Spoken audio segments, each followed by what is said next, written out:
1/2 kilo biryani பண்ணுறதுக்கு ஒரு 4 பேர் திருப்தியாக சாப்பிட்ணுன்னா ஒரு பிரியாணிக்கு என்னென்ன சேர்க்கணுமோ அது எல்லாமே இந்த பேக்கெட்டில் ஒரு கம்ப்ளீட் சொல்யூஷனாக இதில் இருக்குது. இதை நீங்கள் போட்டால் போதும், ஒரு ட்ரை பவுடராக என்னென்ன இருக்கணுமோ அதெல்லாம் இருக்குது. இதில் இருக்கிறத அப்படியே போட்டு பண்ணினா மட்டும் போதும், ஒரு பர்ஃபெக்ட் பிரியாணி நீங்களும் சூப்பராக ஈஸியாக பண்ணிடலாம். உங்கள் வீட்டில் டேஸ்ட்டாக இருக்கணும்.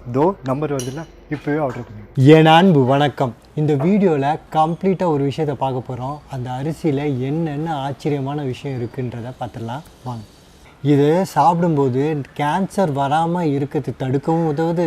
கேன்சர் இருக்கிறவங்க சாப்பிடும்போது அதை ஒரு மருந்தாகவும் இது பயன்படுது. இது நல்ல ஆன்டி ஆக்சிடென்ட். வெயிட் லாஸுக்கு இதை விட சிறந்த உணவு எதுவுமே இருக்க முடியாது. டயபெட்டிஸ் பேஷண்ட் பிளட் லெவலில் சரியாக வச்சுக்கிறதுக்கு இது மேக்ஸிமம் உதவும்.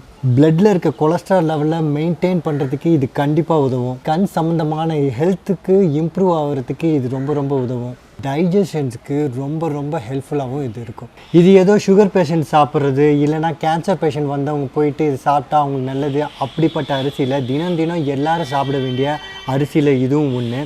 1 லட்சத்துக்கும் மேலே அரிசி வெரைட்டிஸ் இருக்குது. அதில் எல்லாத்தையும் கிங்காக இந்த அரிசி தான் இருக்குது.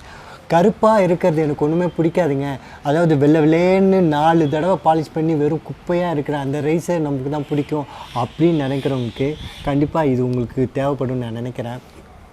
இந்த அரிசியில் நவப்பழமாக இருக்கட்டும், இல்லை இந்த கருப்பு கவுனி அரிசியாக இருக்கட்டும், ராஸ்பெரி, ப்ளூபெரின்னு யூரோப்பியில் கிடைக்கிற இந்த கருமை நிறத்தில் இருக்கிற உணவுகளில் தான் ஆந்தோசைனிஸ் அப்படின்ற ஒரு விஷயம் ஒன்று இருக்குது. அது என்னென்னா, எந்த வித இன்ஃப்ளமேஷனாக இருந்தாலும் சரி, அது சளியால் வர இன்ஃப்ளமேஷனாக இருக்கலாம், இல்லை கேன்சராக வர இன்ஃப்ளமேஷனாக இருக்கலாம், அதெல்லாம் வராமல் தடுக்கிறதுக்கான ஆற்றல் இதில் மட்டுமே தான். இந்த கருப்பு கவுனி அரிசியை கூகுளில் நீங்கள் ட்ரை பண்ணி பார்த்தீங்கன்னா ஒன்று பிளாக் ரைஸ்ன்னு வரும், அதுக்கப்புறமா இன்னொரு பேர் ஃபோர்பிடன் ரைஸ் அப்படின்னு வரும். இந்த ஃபோர்பிடன்னா என்ன அர்த்தம்? அதுக்கு நீங்கள் தமிழாக்கம் பார்த்தீங்கன்னா தடை செய்யப்பட்ட அப்படின்னு வரும்.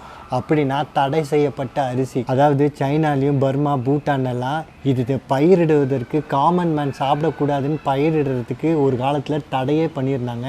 இது அரசர்கள், பெரிய ஆளுங்கள் மட்டும்தான் இதை சாப்பிடணும் அப்படின்னு இது வச்சுருந்தாங்க. அவ்வளோக்கு இது ப்ரீஷியஸாக ஒரு ரொம்ப சீக்ரெட்டாக வச்சுருந்த விஷயந்தான் இந்த கருப்பு கவுனி அரிசி. இதை தினம் நம்ம சாப்பிடும்போது எவ்வளோ அபரிமிதமான சக்தி நமக்கு கிடைக்குன்றதை இதுக்கு மேலே சொல்லணுன்ற அவசியம் இல்லை.